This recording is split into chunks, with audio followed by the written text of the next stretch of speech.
When Floyd Mayweather Jr. boldly claims that boxing has never seen anything like this in 250 years, he isn't just promoting a fight, he's selling a moment in history.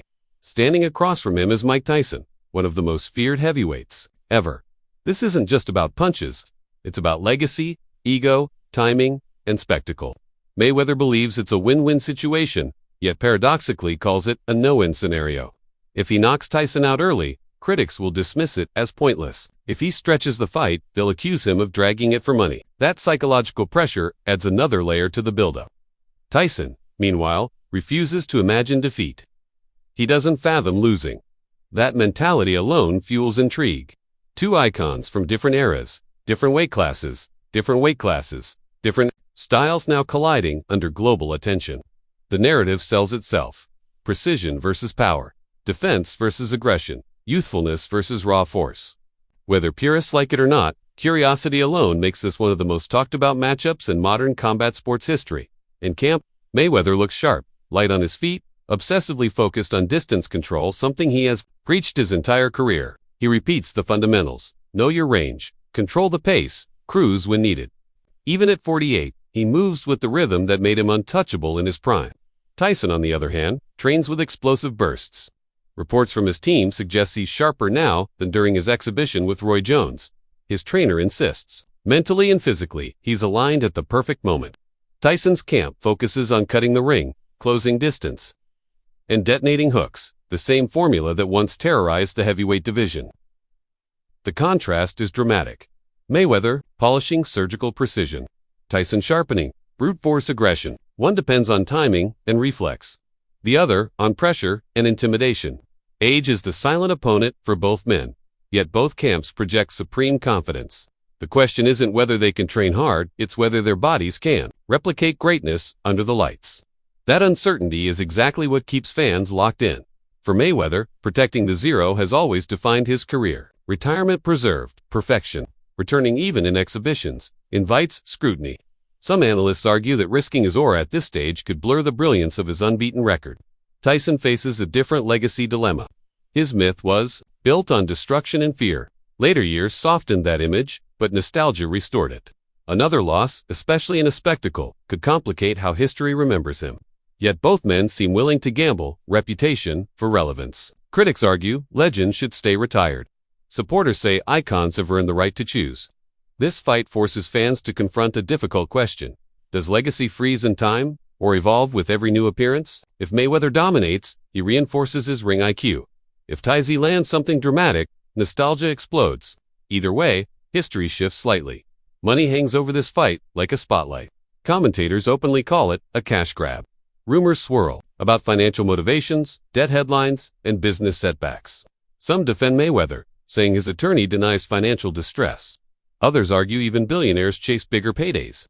Tyson, too, has spoken openly in past years about financial ups and downs. In today's economy, massive streaming deals change the equation. Platforms chase subscriber spikes. Legends provide instant brand power. Critics may complain, but revenue talks. Both fighters understand their drawing ability transcends rankings. This isn't about belts, it's about bankability. Whether fans love or hate that truth, combat sports has always blended competition with commerce. The only difference now is scale. With streaming giants like Netflix entering combat sports, the model shifts from traditional pay-per-view to global subscription spectacle. The platform previously generated enormous numbers, with events like Jake Paul versus Mike Tyson, proving curiosity converts into clicks. Analysts question whether Netflix truly cares about boxing development or simply headline-grabbing mega events. Probably both. Streaming favors massive one-night attractions over divisional storytelling. That environment perfectly suits Mayweather and Tyson global names. Instant attention, minimal need for rankings. The business strategy is clear. Nostalgia plus controversy equals subscriptions. Purists may resist, but the numbers rarely. Mayweather has been inactive competitively for years, though never far from a gym. Tyson, while older, has had more recent public appearances in the ring. One argument says inactivity dulls sharpness. Another says fewer wars preserve the body. Tyson endured brutal heavyweight battles. Mayweather absorbed far less damage. 2. Defensive genius. So who has more left in the tank?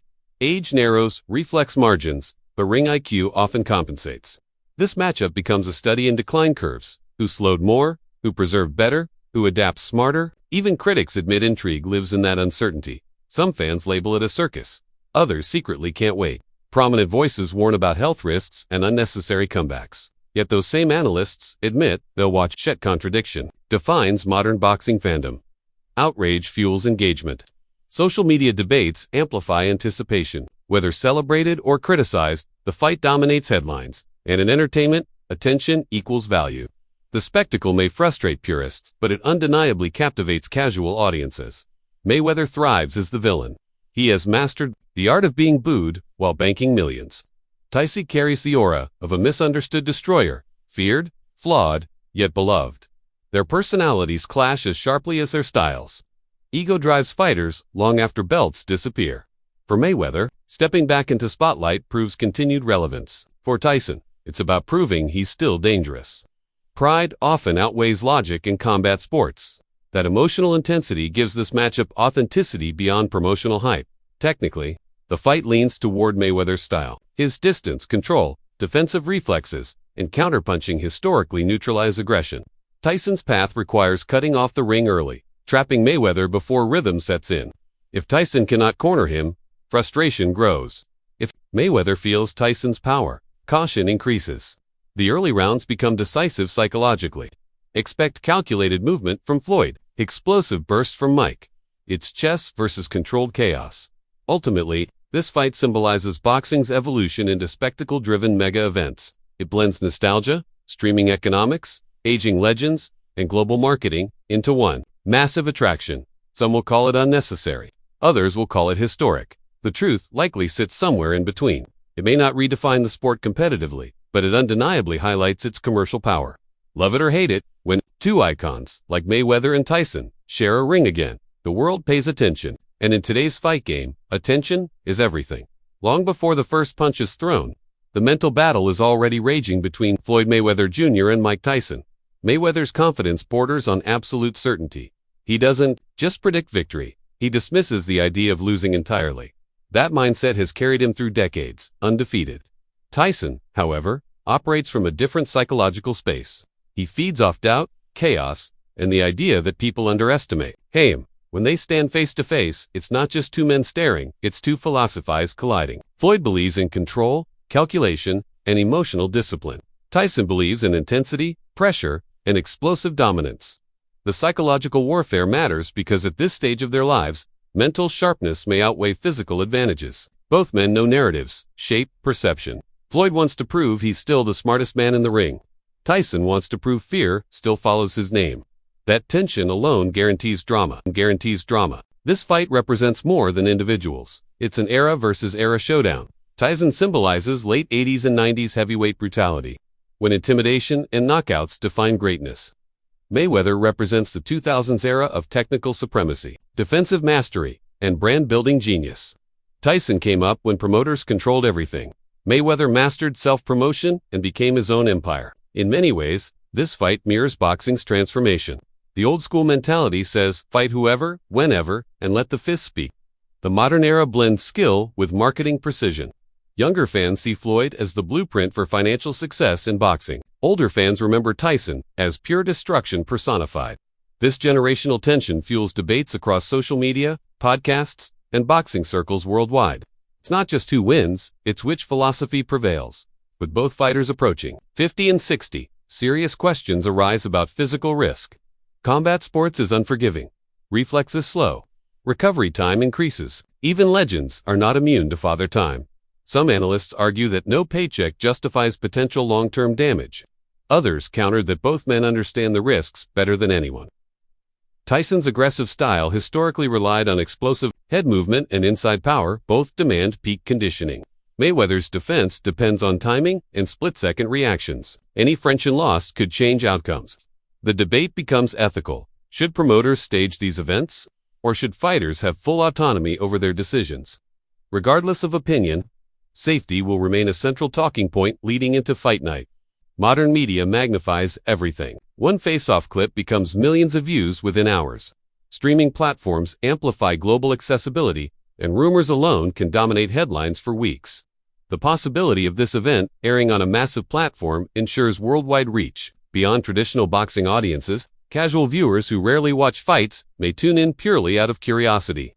That curiosity, more than rankings or championships, drives the engine. Influencers, analysts, former champions, and critics all weigh in, keeping the algorithm alive. Even those who claim they dislike the idea often admit they'll watch. In today's digital era, controversy equals engagement, and engagement equals revenue. If we strip away emotion and nostalgia, the technical edge appears to favor Mayweather. His defensive awareness, ring IQ, and ability to neutralize aggression historically frustrate punchers. However, boxing has always allowed space for shock moments. Tyson's power remains the unpredictable variable. One clean shot could change perception instantly.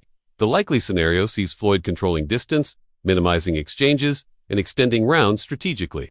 But the fantasy scenario, the one fans secretly hope for, involves Tyson landing something dramatic. That contrast between logic and imagination defines this matchup. In reality, skill often prevails. But in boxing, 1 second can rewrite everything. When you remove rankings, titles, and sanctioning bodies from the equation, what remains is pure brand power, and that is where Floyd Mayweather Jr. and Mike Tyson dominate everyone.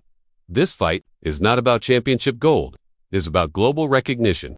Mayweather built the money persona into a billion-dollar identity. He mastered pay-per-view economics, turned trash talk into ticket sales, and understood that controversy converts into cash.